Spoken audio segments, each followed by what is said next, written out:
Hola Javier, bueno, me he disculpado como he podido porque me has dejado solo ante el peligro, ante todos estos buenos amigos que se han ido uniendo y que, bueno, te he dicho que la poesía es el arte más antiguo, pero que nos hemos de ir adaptando a todos estos nuevos trance. Aún no te veo en imagen. A ver, Eh, yo te veo, te escucho, pero mi imagen sale congelada, no sé por qué. bueno, en todo caso, esperemos, entiendo que podemos transmitir. Pues si te parece, vamos a ello ya que nos hemos demorado un poco. ¿Te parece bien? No te veo, veo como un circulito, como si fueras a aparecer como un Sí, advenimiento en algún momento, pero si te parece, tiramos adelante. perfecto, perfecto, Santiago. Si quieres, yo te voy Bueno, bienvenidos haciendo todos, gracias por la espera y adelante, Javier. Gracias. a ti. Eh, Déjame probar una última cosa y ya. Bueno, pues, María García Esperón nos dice desde México que se te escucha muy bien, o sea que al menos se podría seguir. muy bien. Lamento. Pues un saludo a los amigos acá y allá, a un lado y otro del Atlántico y también un saludo para ti, Santiago, aunque sea con estas dificultades técnicas. Sí, sí, Pero bueno, gracias. lo bueno de la poesía es que, y lo bueno de tu poesía es que a través de las palabras creamos un mundo donde no existe, o quizá creamos un mundo a partir de otro mundo, ¿no? Y de alguna manera quisiera introducir esta pequeña conversación a propósito de tu nuevo libro, Vuelta a Roma. Un nuevo libro, quiero resaltar que creo que es el noveno libro ya con la colección de poesía El Bardo, corrígeme si me Sí, equivoco. así es, así es. Y quiero resaltar que El Bardo es una colección mítica en la historia de la poesía española, lo cual me imagino que para ti es un motivo de extra, adicional, además de la creación del propio libro, motivo extra de orgullo. Eh, Desde se trata, alegría, sí, por supuesto. Se trata de una colección que inició en 1964 bajo la dirección de José Batlló y que continúa en esta nueva etapa con su viuda, de hecho, ¿no? Esta colección empezó a editar a poetas como Gabriel Celaya, como Pera Ferrer, como Vázquez Montalbán, eh, como Salvador Espriu, como Ferreiro, la mítica Longa Noite de Pedra, una colección muy ligada a bueno, a los últimos años de la dictadura y también a esa nueva ventana de la poesía y de la libertad que se abría en España, ¿no? Durante esos años. Eh, Así es. Quiero solamente, permíteme, no me voy a robar mucho tiempo porque estamos aquí para escuchar tu obra. Eh, Solo destacar, como en otras ocasiones anteriores en las que he tenido el privilegio de poder presentarte, eh, que fuiste autor de unas primeras obras hace ya algunos años, aunque tú eres nacido en el 66, ya tiene una prolífica obra literaria, pero hay dos obras, las dos primeras, El anarquista de las Bengalas y Hospital de Inocentes, que marcan una trayectoria poética mucho más íntima, con una carga emotiva muy fuerte, muy honda, pero al mismo tiempo hay una gran diferencia entre esas primeras obras y tu obra poética posterior, que es mucho más exteriorista, aunque no deja de eh, caracterizarse por la intimidad y por la observación del exterior desde el interior, ¿no? Um, Desde aquellos años a estos han pasado muchos, incluso una interrupción de casi 20 años prácticamente sin escribir o sin publicar. Bueno, sí publicando, pero no escribiendo. Y de Eso es. pronto volviste a escribir como un chorro de agua, como un manantial, y has ido publicando sin cesar en la colección del Bardo hasta el día de hoy con esta nueva entrega de la Vuelta a Roma, ¿no? Vuelta a Roma, que evidentemente es un segundo paso por la capital italiana, que además para ti representa un segundo hogar, ¿no? Una segunda casa y un lugar al que volver y un encuentro, como no, con la poesía. Yo siempre he recordado que tú escribes sin corregir, escribes a mano muchas veces, escribías en los márgenes de los apuntes de derecho en el Ateneu de Barcelona mientras allá estudiabas, y desde entonces tu técnica, tu estilo no ha dejado de ser el mismo, ¿no? Prácticamente ha sido siempre la escritura como un diario poético de tu propia vivencia, y eso es lo que aquí en este nuevo libro nos entrega Santiago. Así que, si te parece, voy entrando en materia.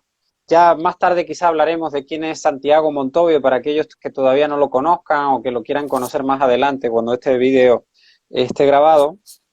Eh, pero bueno, el comienzo como se comienzan los libros, por el título, La Vuelta a Roma. Eh, Tú tenías hace dos entregas en la colección del Bardo, publicaste poesía en Roma, y en esta ocasión llegas a una Roma que en cierto modo para ti es algo diferente. ¿Nos podrías de alguna manera explicar, y si quieres poner algún ejemplo con tus propios versos, qué diferente o qué Roma diferente has encontrado con respecto a la de poesía en Roma, la de hace 2 libros en esta misma colección? Bueno, uno es el mismo, no es lo mismo, y no es el mismo, no pasa el agua dos veces la misma por el mismo río, y es un poco lo que sucede. Y es distinta la Roma de este segundo libro por motivos también circunstanciales. Esta vez me alojo en la Academia de España de Roma, que está en el Gianicolo, en lo alto del Trastevere, y esta circunstancia marca los días que estoy allí, marca el viaje como experiencia, pero también hasta por los itinerarios que hago, ¿no? Entonces, pues hay mucha más presencia del Trastevere, porque hago todo el Trastevere para ir al centro, cada vez que voy y vuelvo de la academia. Hay sitios, antes estaba alojado en un hotel muy cerca de Plaza España, entre Plaza España y Plaza Barberini. Hay sitios a los que la vez pasada voy mucho y aparecen mucho, pues esto, Plaza Barberini, voy a los jardines de su museo, que los encuentro maravillosos, voy a la Fontana del Chieri en momentos en que hay poca gente, me llego a sitios que esta vez no me llego y voy a otros, en cambio veo más el Trastevere. Entonces, como ejemplo, que puede dar idea, esto puede dar, también hacer pensar que casi que un libro complementa al otro, casi sin quererlo mucho por este motivo circunstancial. Por ejemplo, la vez pasada voy a la Plaza de San Pedro y esto da lugar a una larga serie de poemas, porque hay una intensa evidencia poética, y pues estos poemas no se encuentran en Vuelta de Roma, porque yo no voy a la Plaza de San Pedro, voy a leer uno de allí que no podíamos encontrar en este nuevo. Dice, vista de frente del Vaticano y la Plaza de San Pedro. Aquí el obelisco en el centro del mundo, en el centro del centro del mundo. Aquí el agua, la memoria del agua que te levantaron. Agua le corre. La poesía es esta agua que nos salva. Esta formulación, la poesía es esta agua que nos salva, yo titulo una conferencia en la UNAM, y antes ahí está la expresión agua le corre, que está de título de un poema de juventud.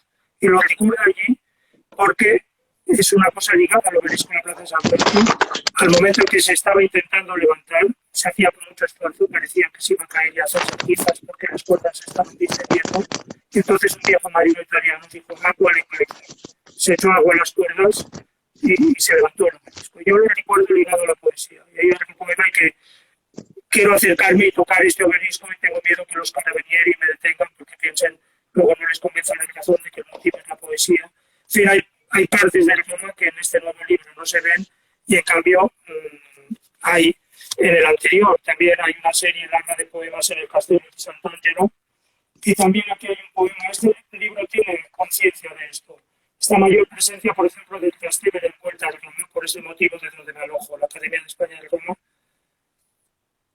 Estoy siento que Santa Cecilia es aún más maravillosa, secreto sumo de belleza.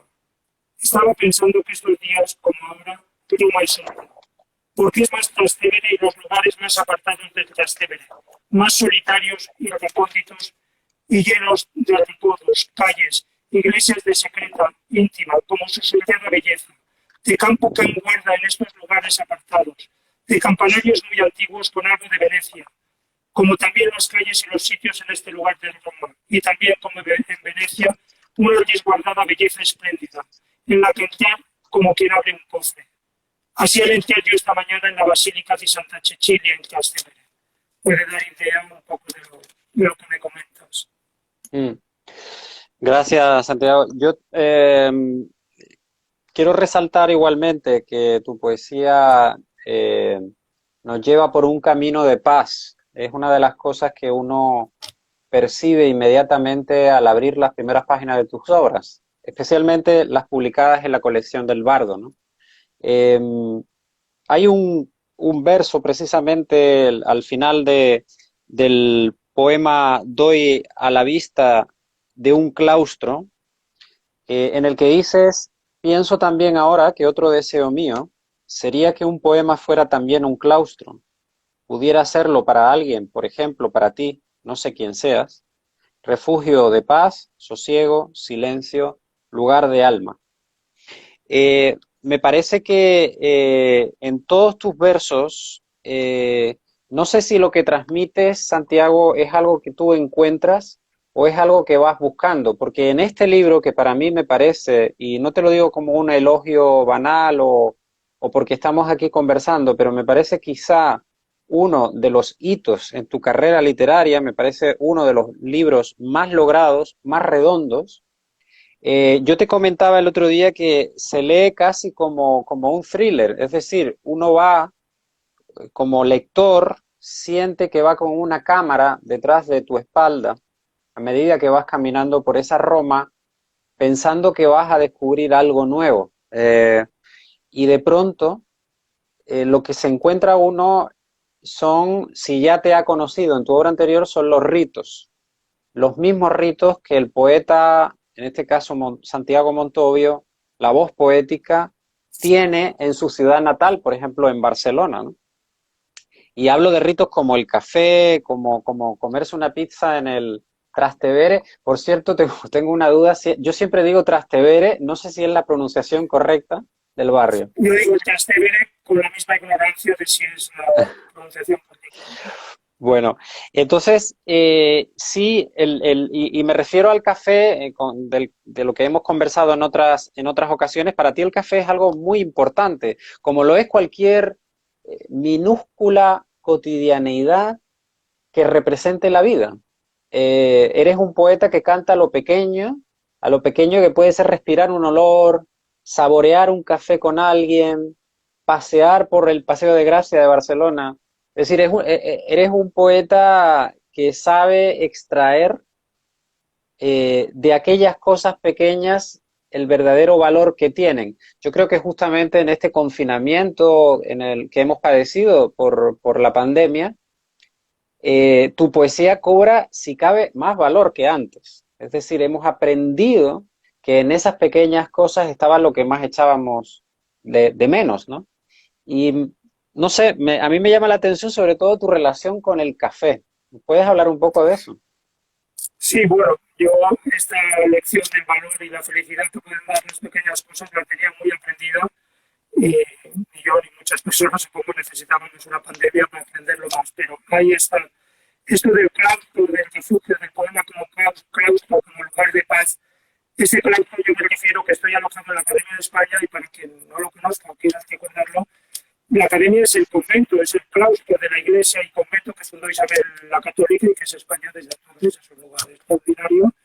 Y mi habitación daba al claustro del antiguo convento, Y entonces esto te produce esta sensación y de ahí la diferencia, ¿no? Que yo la acerco al poema.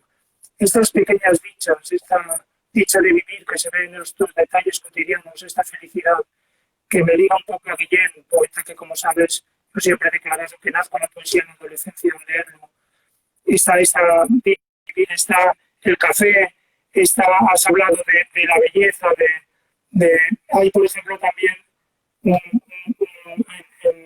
un bar, un café, una pequeña taberna, incluso tengo aquí un poema, por ejemplo, de lo que es beber sencillamente un vaso de agua. Te contesto el café, pero a veces tomas agua, a veces tomas café, a veces tomas las dos cosas. Te pido una botella de agua. Esto es lo que pienso hacer y no hacer nada. La paz a veces me cobrada, la paz de que algo sencillamente exista. Así de hecho el amor, la bondad. De algo tan sencillo, el corazón se puede hundir y llegar a lo más alto. El poema te dice, es un milagro sencillo y logrado. También el vaso de agua, maravilla exacta. Un pequeño poema de 10 versos. Adiós, adiós, milagro, misterio. El de la belleza y estar vivo, el de estar en Roma. Estas pequeñas dichas cotidianas, hay un poema de brillantes vaso de agua. Su precioso primer poema de cántico, y un momento en que dice: un balcón, los cristales, unos libros, la mesa, nada más esto, sí, maravillas completas. Este carácter sacral de las cosas, que viene de hecho de nuestra cultura mediterránea, de los griegos, que los antiguos griegos tenían una conciencia mucho sagrada, mucho mayor que la que podamos tener nosotros, de que las cosas son sagradas. Y está en su disfrute, en el disfrute del café, del agua. El café aparece en mis poemas, tomar un café. De hecho, una conferencia que di hace muchos años, en 99, en la Maison de l'Europe de París, la titulé con un café. Se titulaba Europa, un café nunca está lejos. Y recordaba una frase de Schubert que recuerda de Lille, que dice: con una taza de café nunca estamos solos. La soledad del café y la compañía que nos da. Hay un texto en el libro de Nicaragua que se llama El café, que se refiere a un texto sobre el café de Darío, y en que recuerda, dice que una taza de café bien preparada tiene tantos problemas y tantos poemas como una botella de tinta. Y yo hago una reflexión sobre el café, sobre el escribir, el estímulo, la compañía que es. Para mí lo es, me acompaña en el escribir, en mi paseo por la ciudad, en ir, pasear y escribir de una manera inesperada y sin saber. Tú me has preguntado por esto. Hay un poema también que dice algo así como: el arte y andar por Roma y escribirla en poemas siempre sin saber. Porque este suspense no es ficticio, no es un artificio. Yo no sé muy bien por dónde voy a ir. Me voy a encontrar. Dices, ¿qué buscabas? Bueno, pues lo que encuentro, que no sé muy bien lo que es, o no lo sabía antes de encontrarlo. Lo encuentro mientras va apareciendo en los sitios en que voy entrando, cuando voy de un sitio a otro, y lo voy escribiendo en el momento. Quizá esto tiene esta veracidad y esta sensación de verdad que como digo, no es responde a un artificio literario, sino que es verdadero y característica de este tipo de escritura diarística. Y no se ve muy bien cómo se van dando las cosas, algo que acompaña a lo que es el escribir. Y esta conciencia, este preguntarme por cómo son las cosas, por este carácter, qué están siendo estos días, qué voy descubriendo. Yo mismo en algún poema me lo pregunto. Hay uno que dice algo así como: la vida es un misterio, más la de un poeta, más el otro. O sea, esta pregunta que tú te haces también me la hago yo en los poemas. Hay algún poema, voy a buscar un poema que lo exprese. Como decía Salinas, a veces les recuerdo, los poemas o se explican por sí solos, no se explican de ningún modo. Uno dice las cosas en los poemas. Y esta conciencia de que voy encontrando las cosas y no sé muy bien cuáles van a ser. Pero no sé lo que escribiré. No sé lo que escribiré. Vivir es sin saber. Vivir es tormenta y esperanza, y es la noche y es el día. Las sombras, los abrazos. Vivir en poesía en Roma es vivir con una especial intensidad. Vivir en Roma es un adquirimiento. Así es su belleza y la poesía que despierta. Así que he intentado contestarte como he podido, que me has preguntado un batallón de cosas y me he olvidado alguna. Me lo dices y con mucho gusto incidiré en algo que te parezca que no haya tocado suficientemente.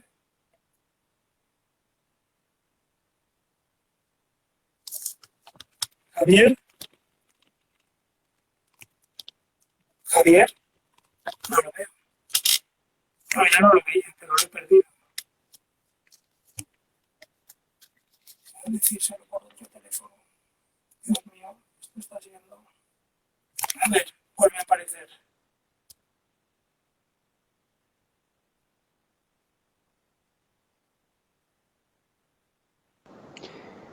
Javier, te has perdido no sé en qué momento porque me has hecho hacer un soliloquio. No sé si las personas que nos están siguiendo lo han podido seguir. No, aquí estoy de nuevo aquí, Santiago. Ya lo veo, no sé si lo que he dicho se ha podido seguir, tú supongo no lo habrás oído. Te decía que había estado intentando contestarte como había podido.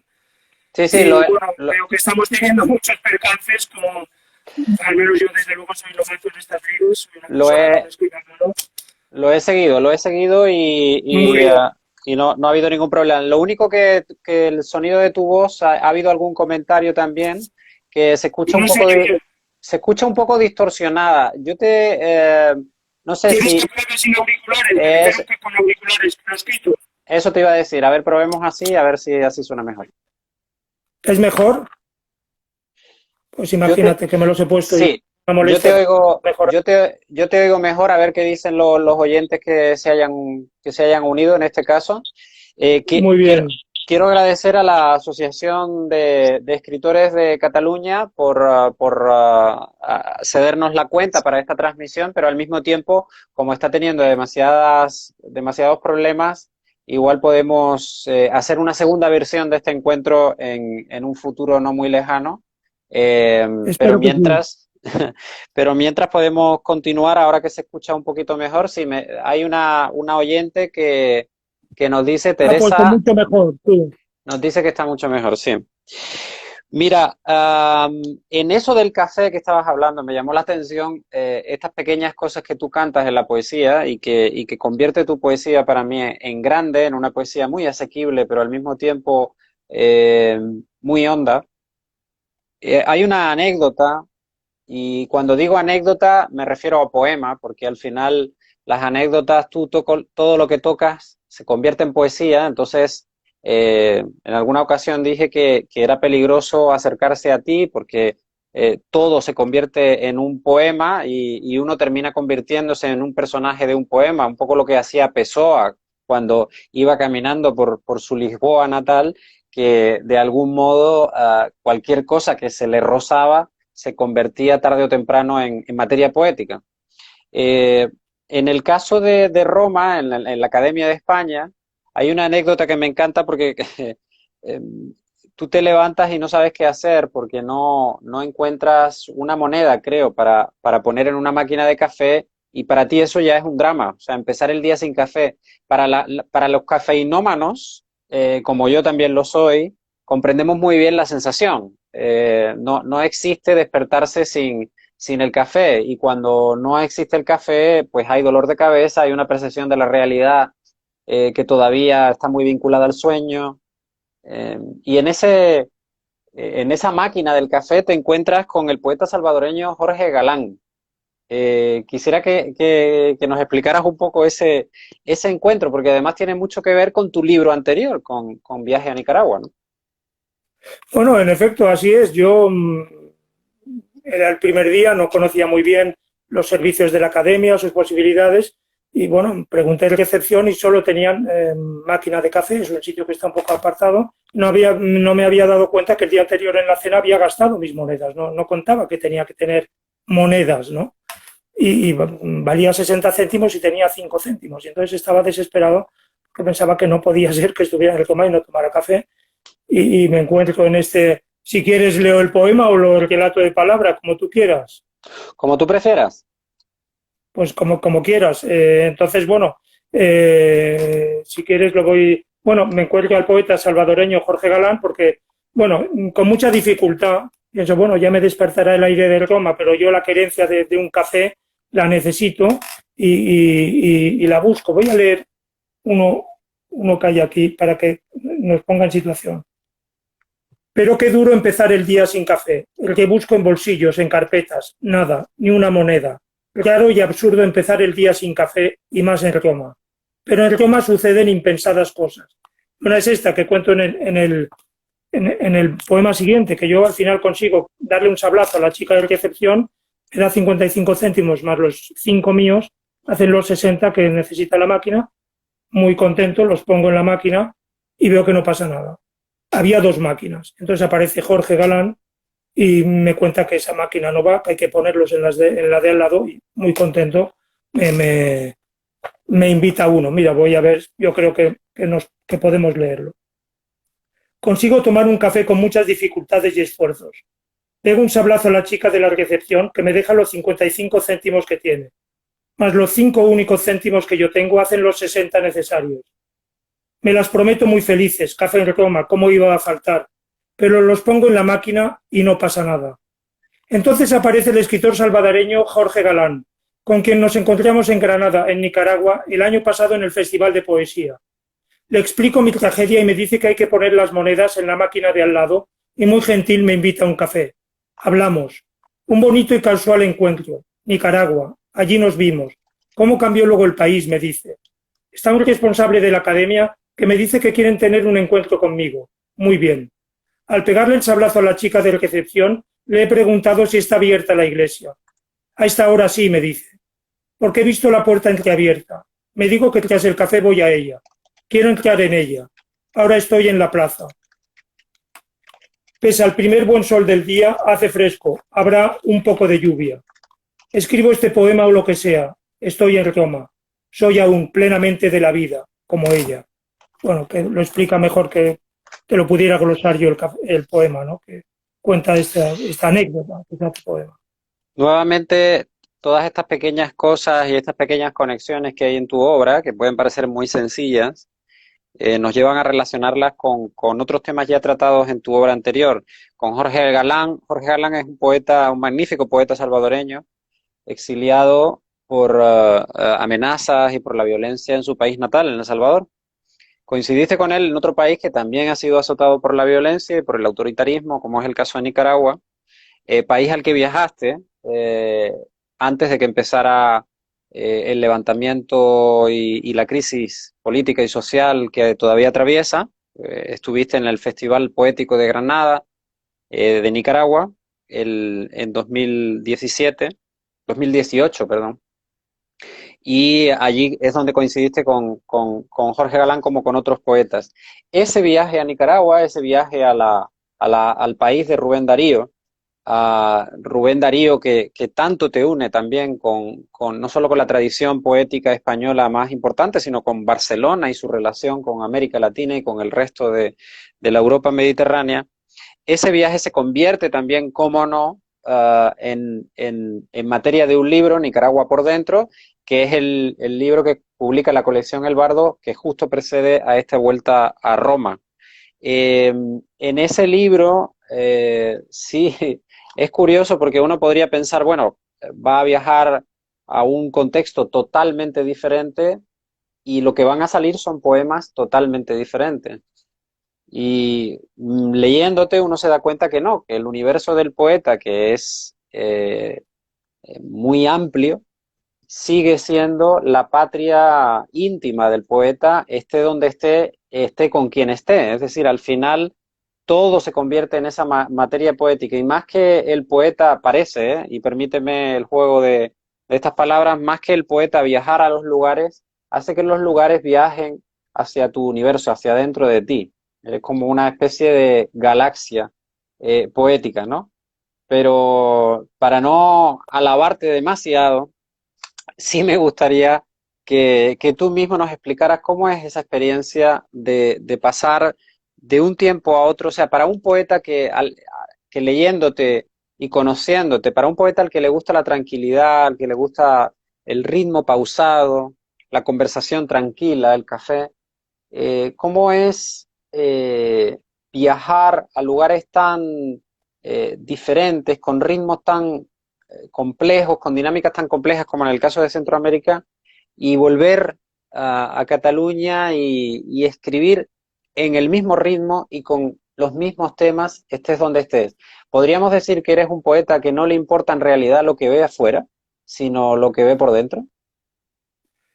Por supuesto me importa, incide en mí, pero decía Pavés, en arte no vale la experiencia, vale la experiencia interior. Se ha destacado que estos viajes son viajes interiores. También el de Roma, que también es un estímulo, pero se ha destacado este carácter íntimo e interior, y también el de Nicaragua. Me acuerdo que cuando lo presentamos en Barcelona, en la CEC, en el Ateneo, tu intervención llevaba por título Santiago por dentro en Nicaragua, haciendo un juego con el título. Como te llamó la atención, como ahora haces notar, cuánto de mí se ve en este libro, cuánto vuelco de mí, qué íntimo es este libro, como lo son los de Roma, ¿no? Son libros de viajes y libros a la vez íntimos, libros también que establecen un diálogo de cultura con cosas con las que me siento ligado, porque yo soy un europeo del Mediterráneo, por tanto estoy muy ligado a Roma. Para mí es un lugar de encuentro y me suscita muchas impresiones.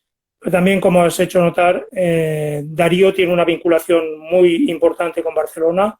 Es la última ciudad en que vive, desde ella es su partida definitiva. Cierra su biografía, su autobiografía, la que escribe él mismo, comentando su estancia final en Barcelona y diciendo lo feliz que es en Barcelona, lo apreciado que se siente, no solo respetado, admirado, los escritores catalanes le hacen un gran homenaje en el Ateneo, sino lo a gusto y lo feliz que se siente viviendo en Barcelona. Y luego escribo una primera parte en Barcelona porque cometí la osadía de aceptar el encargo de hablar de Darío a los nicaragüenses, entonces empiezo a tomar notas, a leer cosas de Darío. Luego ya hay una segunda parte escrita en Nicaragua en la que se da la experiencia de América, que es también una vivencia de cultura y un diálogo con cosas que nos unen, ¿no? Porque sientes, lo dice, salen en los poemas, que América es la España que continúa. Recuerdo a Cernuda como contaba que lo a gusto que se sintió en México porque las cosas, por ejemplo, el barroco de las iglesias le recordaban a su Andalucía natal. Lo dicen variaciones de un tema mexicano, porque él sufrió en el exilio en Gran Bretaña, admiraba muchísimo la cultura británica, aprendió muchísimo de la lírica inglesa, pero no se sentía a gusto y en México sí se sintió feliz allí y da estas razones. Y en ese poema al final, por ejemplo, yo estoy entrando en la ciudad de Granada de Nicaragua y me acuerdo de Barcelona porque aparece la iglesia de la Merced en la que había leído poemas. Me acuerdo que la Merced es la patrona de mi ciudad y una iglesia muy querida. Entonces hay este diálogo de cultura en el que Barcelona y Nicaragua, entre España y América, y creo que este libro también es un lugar de encuentro. Hay un texto, Viaje a Darío, porque también fue un viaje a Darío, que dice que siento que Barcelona es un lugar de encuentro, que lo ha sido para muchos escritores americanos, no solo Darío, también José Rizal o Rómulo Gallegos, por hablar de escritores que han sido además fundadores de sus países, que deseo que lo siga siendo.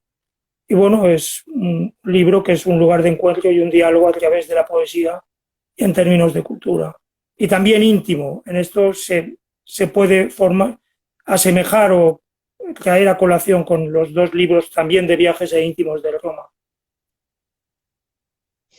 En ese sentido, sí me has hecho recordar al poeta novense Juan Ramón Jiménez, que frente a las playas de la Florida, en su obra Espacio, quizá una de sus obras más importantes, más hondas, está frente a una playa, ve pasar a un perro y oye el ladrido del perro, y el ladrido del perro es por un momento el poeta siente que está en las playas o cerca de su pueblo, Moguer, y el ladrido del perro es el ladrido de un perro en Moguer, y esa sensación de que a través de la poesía y a través de la palabra el mundo es mucho más abarcable.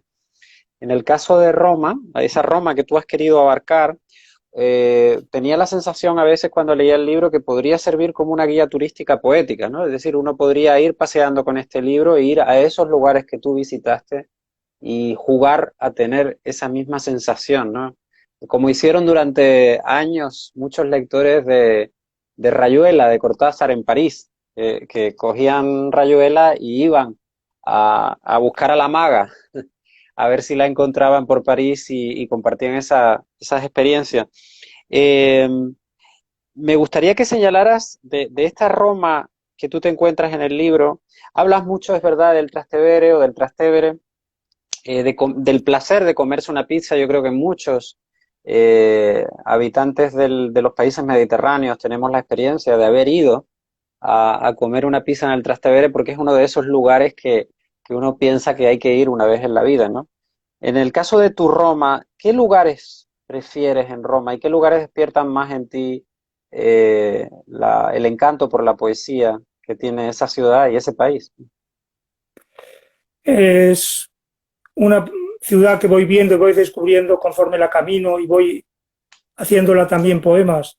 Esto de una posible guía o itinerario es posible y de hecho se están empleando los poemas en un espacio en Roma que también es una guía, cosa que yo no sabía y lo vi con agrado. Puede tener este uso. De hecho, hay esta posibilidad de que fuera una guía. En el libro anterior, en Poesía de Roma, hay un breve poema que lo plantea, que dice algo así como guía de Roma, la oculta guía de la poesía. La poesía, en Roma la poesía da misteriosos pasos y es la poesía quien los guía. Siempre desde este punto instintivo y de la poesía que te va llevando a los sitios, como una vivencia poética de Roma. Sitios preferidos, muchos. Sitios que esta vez no estuve y la vez pasada disfruté mucho. Uno que ya no está, el Café Greco, donde escribo los últimos poemas de la vez pasada.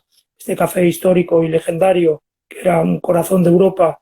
He contado otros por los jardines del Museo Barberini, la Piazza Barberini, pero la vivencia de Roma, sitios que están en este libro, Vuelta a Roma, si te parece, voy a leer alguno que nos pueda dar idea de a qué sitios Claro. voy.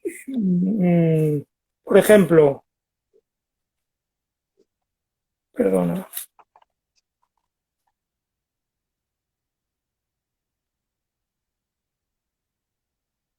Campo de Fiori, un sitio conocidísimo. Campo de Fiori, el bullicio, la belleza, música, flores, los grupos de chicos jóvenes.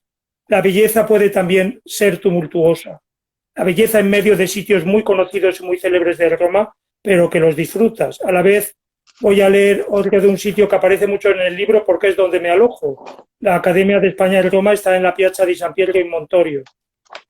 Esplende Roma desde la Piazza di San Pietro in Montorio. Esplende en su belleza. Si lo he dicho, vuelvo a decirlo. Roma desde aquí se muestra. Pero esto tiene algo de apariencia, porque sé muy bien, aún en la mañana, y ante esta vista, que Roma está escondida, como la poesía. Esta sensación de que, como pasa en arte, nunca se acaba de encontrar o de decir todo, y que tienes en Roma especialmente. Esta vista es una vista espléndida que hay desde la Piazza di San Pietro in Montorio, que se ve toda Roma desde lo alto del Trastevere. Un breve poema que refuerza esta impresión. Sí, Roma tiene refugios, tiene misterios, tiene secretos. Por esto no se acaba Roma, como la poesía. Por esto hay que seguir escribiendo poemas, hay que volver a Roma, ¿no? Y los sitios conocidos, también los sitios apartados.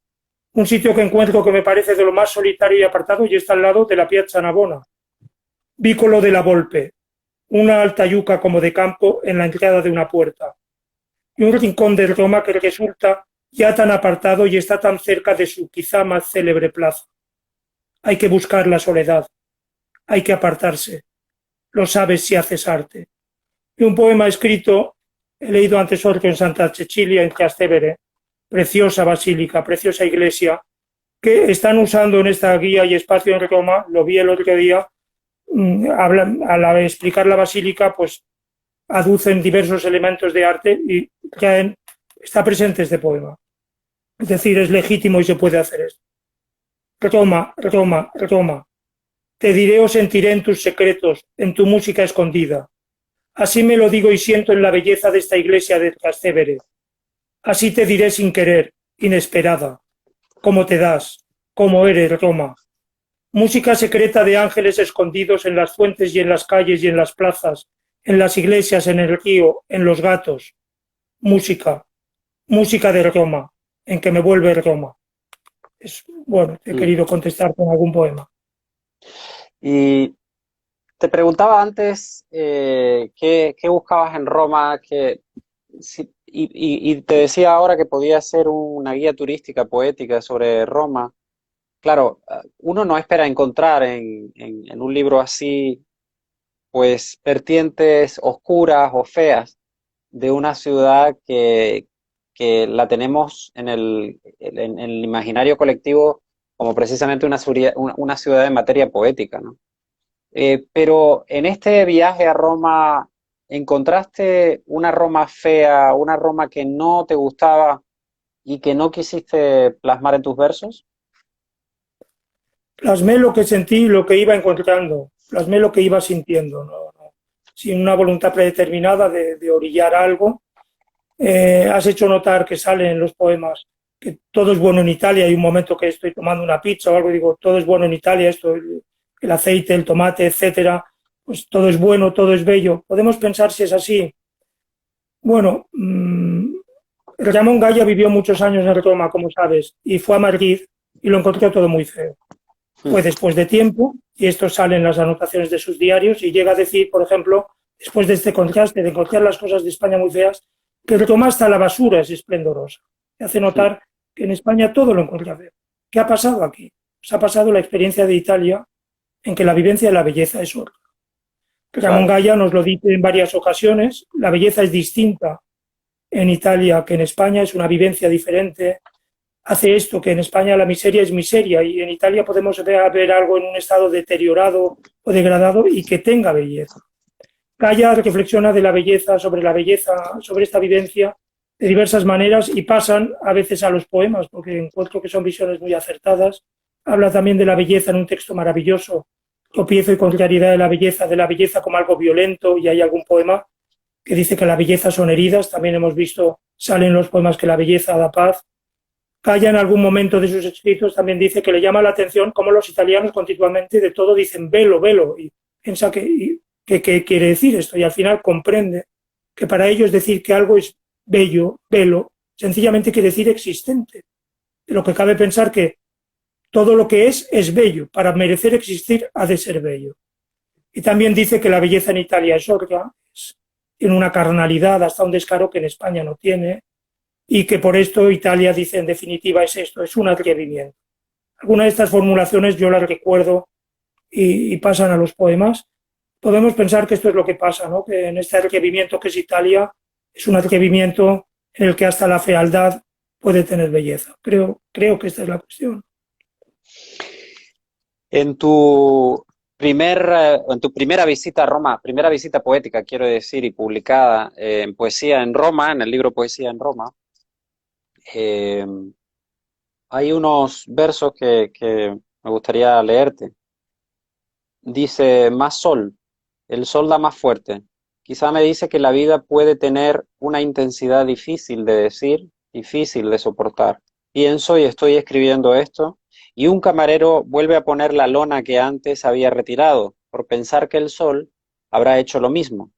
La vida es imprevista, también el sol y la sombra, también la noche. La vida es imprevista, pero el hombre reacciona y se adapta, canta. El canto del hombre, la poesía, es una reacción a un exceso de sombra o a un exceso de sol. Al escribir, el hombre se defiende, dice al mundo sí, pero sobre todo y antes que nada se defiende. En un estudio que hicimos una vez para un programa de radio sobre el suicidio, recuerdo que una experta en el tema decía que los países donde hay más altas tasas de suicidio suelen ser aquellos países que cuentan con menos horas de luz y también aquellos países que cuentan con una excesiva exposición a la luz del sol. Es decir, los dos países de los dos extremos, de la intensidad de la luz y de la intensidad de la sombra. Tú en muchas ocasiones has dicho que la poesía salvó tu vida. Supongo que este poema de alguna manera resume esa experiencia, ¿no? El escribir a ti te defiende de la vida y por tanto por eso no has querido, no sé si no has querido o no has querido transmitir esa otra ciudad fea o esa otra Roma fea que veías, y así mismo haces en tu vida, es decir, la poesía te defiende de la vida. Me defiende.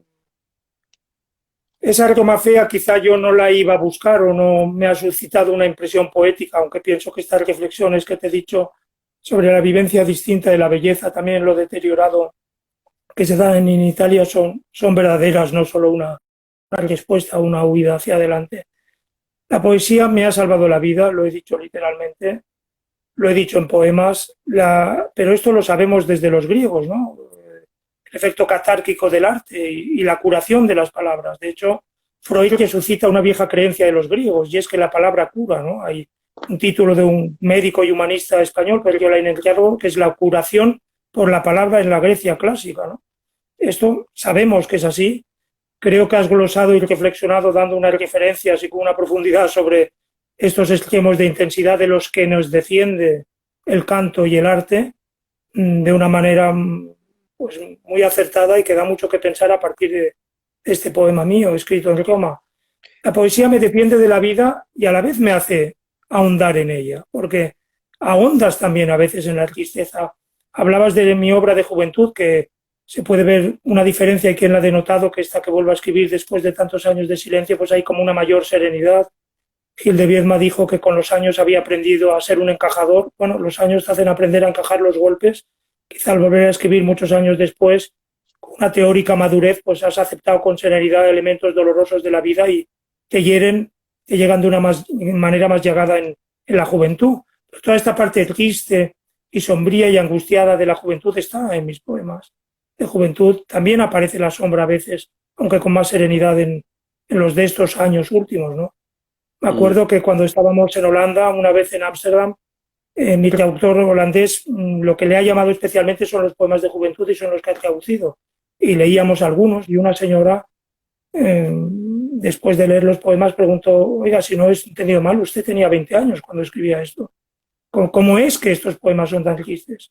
Yo me quedé un poco asombrado y le contesté que la juventud también es triste, está llena de sombras, de inseguridades, de incertidumbres, y esa parte sombría de mi juventud, de la juventud, está en esos poemas. O sea, no es que mi poema, mi obra no tenga esta parte o este reflejo, ¿no? Pero creo que es mucha verdad, que el arte ayuda a superar, a salvar, también a ahondar, y ese ahondar en la tristeza te hace también superarla. Esta es la catarsis. De hecho, a veces pienso que escribió Las penas del joven Werther, esa novela de juventud, que al sufrir un desengaño amoroso, y contaba que al hacer suicidar en la novela a Werther, consiguió no suicidarse él, superó de esta manera este trauma doloroso y siguió adelante, ¿no? Tiene este efecto. Ahora me has hecho recordar una anécdota que tú mismo contaste una vez, que fuiste a dar una charla, creo, a un instituto de secundaria y un muchacho te preguntó, ¿y usted qué hace? Y dice, soy poeta. Y dice, ay, pues yo creía que todos los poetas estaban muertos. Sí, sí, exactamente. Sí, sí. Una compañera de la UNED, pues, me parece que era un aniversario del instituto, 25 años, y dijo, sí, pensaba que éramos fósiles de museo, que le parecía una contradicción que viniera un poeta vivo a leer sus poemas. Creo que eso de alguna manera está ahí y hay que superarlo, pero sí, como una contradicción. Hay una cosa que llama mucho la atención siempre en tu poesía, es una poesía al aire libre, es decir, tú eres un poeta que camina, que busca el aire libre y ahí escribe, ¿no? Incluso mencionas en este libro, recuerdas una frase de Nietzsche que también la recuerda Miguel Delibes, por cierto, Miguel Delibes, que fue uno de los primeros que elogió tu primera obra, que dice, no te fíes de ningún pensamiento que no haya nacido al aire libre. Me imagino que con los versos, en caso por lo menos de tu obra, podríamos decir lo mismo, ¿no? Como nos estamos aproximando al final, quisiera retomar el tema de Roma, porque tú siempre has dicho que Europa es tu casa, ¿no? Me imagino que te refieres a la Europa mediterránea. En tu obra anterior, en Poesía en Roma, rescato estos versos, dice, aquí puedo vivir, aquí puedo escribir sin que me apremien, sin que me urjan, por poco precio, en una ciudad de calles viejas, que tuvo mucha España, sobre la que escribió o quiso escribir mi padre, y sobre lo que tomó notas cuando joven aquí vivió, para documentarse sobre ese tumulto in Trastevere, sobre el que siempre le oí hablar y soñar. Roma también es tu casa, como lo es Barcelona, como lo es todo lo que tenga que ver con ese universo mediterráneo, ¿no? Creo que sí, que hay una realidad de cultura común y que, bueno, varias personas podrían ejemplificar que así es entre los países del Mediterráneo, este sentirse en casa. Dije en esa conferencia en la Maison de l'Europe de París hace muchos años que Europa era estar en casa, sentir que estás en casa, y lo recuerdo en estos poemas de Roma. Digo que este sentimiento se tiene de manera especial, lo vuelvo a tener y sentir así en Roma, ¿no? Yo soy un poeta de primer apellido italiano, genovés, de segundo apellido francés, que escribe en castellano en Cataluña. Creo que esto puede ejemplificar este ensamblaje de elementos, de lenguas y de culturas. También como formación, yo siempre lo he dicho, nací a la poesía leyendo a los poetas del 27, que son casi todos andaluces. Alberti es un apellido italiano de Cádiz, a los poetas catalanes y a los poetas neogriegos de Grecia, de la generación del 80. Lo soy por formación, y hay esta realidad, ¿no? Que es Salvador Espriu decía que el catalán era el latín que hablamos en estas costas. Hablamos latín. Una vez Borges, que aprendió italiano leyendo la Divina Comedia en un trayecto en autobús y no tuvo ninguna dificultad, para esto hay que ser Borges, censuró y reprendió al traductor al español de la Divina Comedia diciendo que esto fomentaba la superstición de que italiano y castellano eran dos lenguas distintas. Desde luego hablamos latín y hay una comunidad de cultura. Esto también sale en algún poema al escuchar el italiano en las calles, en las iglesias. Esta comunidad de cultura, de las lenguas, del latín que hablamos, de los sabores, de los olores, de los paisajes. Un poeta con los que me he formado, Odiseas Elitis, el poeta griego, al contestar al nombramiento como doctor honoris causa por la Universidad de Roma, en el aula magna de la Universidad de Roma, habló de la poesía como el mapa constitutivo más válido para nuestra patria común, que era Europa, y de este valor también de la poesía para ello, que tenía un papel fundamental e insustituible. Yo también lo pienso. Y esta experiencia, esta vivencia de la poesía en Roma, me alegra que se dé en esta ciudad, como me alegra ahora recordar que Litis dio este papel a la poesía en esta identidad común en Roma.